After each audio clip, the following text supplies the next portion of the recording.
their role from their view from the bench as to how the separation of powers really works, what challenges it offers, and what opportunities it offers them as federal court judges.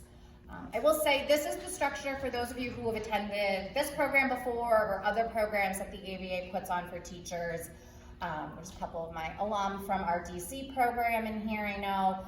We feel really strongly about combining deep content with classroom approach with access to judges. We sort of feel that that's the secret sauce that really helps we hope helps you be able to think about the judiciary, the rule of law, and our Constitution in a way that allows you up close access to the judges, allows you to think really deeply about the content and the Constitution and what the rule of law is, and also spend some time with your colleagues thinking through how does this work in my classroom. So I'm hoping that that's what you get out of this. I think it's important just to take a minute to talk about the structure of our program and why we sort of do it this way.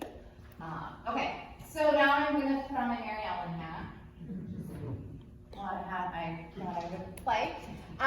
Okay, so Mary Ellen wanted to spend some time this morning really thinking about how we are going to frame our day together, and really focus on it being something that is grounded in inquiry and questions.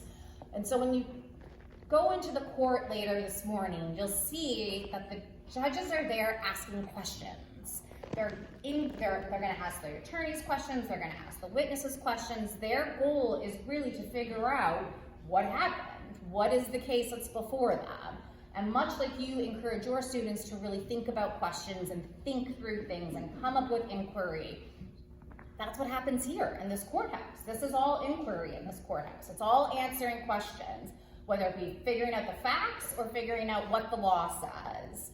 What is happening in this building on a daily basis is asking questions.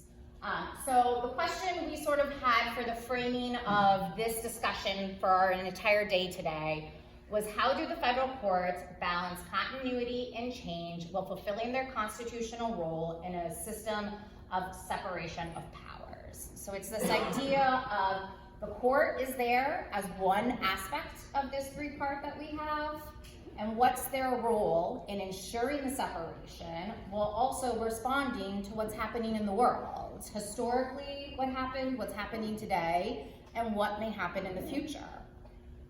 So what Mary Ellen did was sort of go through our agenda and identify 6 guiding questions, basically for each portion of the agenda. So this morning we're going to start by talking a little bit about stare decisis, which if you joined us last year was our guiding principle last year. And so we kind of wanted to do a little bit of a connection to what we discussed last year, as well as thinking about this idea of stare decisis, things are supposed to stay the same, courts are supposed to follow their grounding philosophies, but the world changes and our country changes.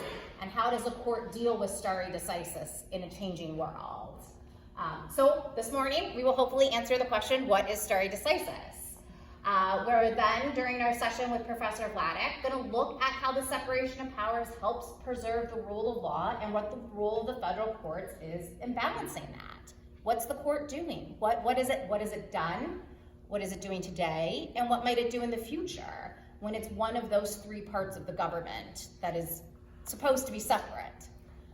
When you go into the courtroom, we are hoping that you can ask yourself, what evidence of constitutional principles and the rule of law can we observe ourselves? What do we see when we're in that courtroom ourselves? We then will have our practitioners panel, which we're hoping to answer the question of how does the separation of powers shape the work and interactions of each branch of the government in actual practice? What are the practitioners experiencing? How does that separation really work? And then for our closing sessions, we're hoping that you can sort of think about how can we help our students understand that constitutional democracy depends on both institutions and informed civic participation. And then closing with our judges panel, which is always a highlight of this program. How do judges apply constitutional principles and precedent to real cases while maintaining judicial independence? So at this point in time, we're going to do a little bit of individual think time while the caffeine is still pumping through your veins. And then I'm going to have you all get up and and interact and chat and get to meet some people and get your blood flowing. I am passing out a fairly short little reading, about 2 pages, on helping understand stare decisis. As you read it through, if you can take your pen and square anything that agrees, that square with your previous video. And then triangle, so something pointed, or anything that's new to you. And then if you can circle something that's going around in your head, so something that you're wondering about, you're not sure about. There is no Wi-Fi. It's a security thing. There is not Wi-Fi in this building, or in this room.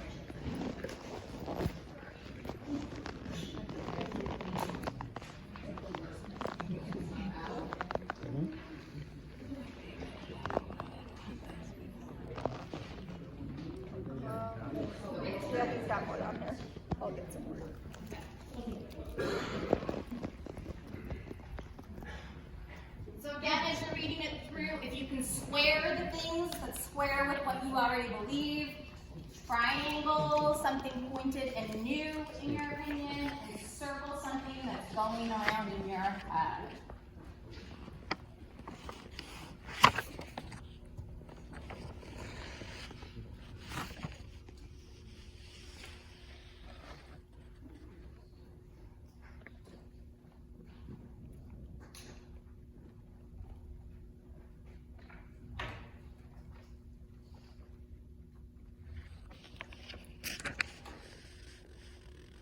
Marbury versus Madison. Is that fun? I do Marbury versus Madison. Do you have your students actually read it? No, it's like, right. Were you to ever have your students actually read Marbury, the only thing I would recommend is to flag the passage where Marshall switches from first person to third person to avoid referring to himself. Right? Because Marshall was the guy who was signing all the commissions because he was Secretary of State at the time of all the drama, right? And when he gets to that in the opinion, he's like, at which point the Great Seal was affixed. He doesn't say by whom, because otherwise he'd have to say, at which point I put the seal on the commission. All right, anyway. The Supreme Court, the Supreme Court tells this story today, and it's told the story since the 1950s. That Marbury was its great coming out moment. That Marbury, to quote Cooper versus Aaron, declared the principle that the Supreme Court is supreme in its exposition of federal law. No, right? That is just not true, right? Marbury has come to be seen for that because of what happens next. But the Supreme Court is still terribly weak in the early 19th century. You guys know where it sat in the first decade of the 19th century?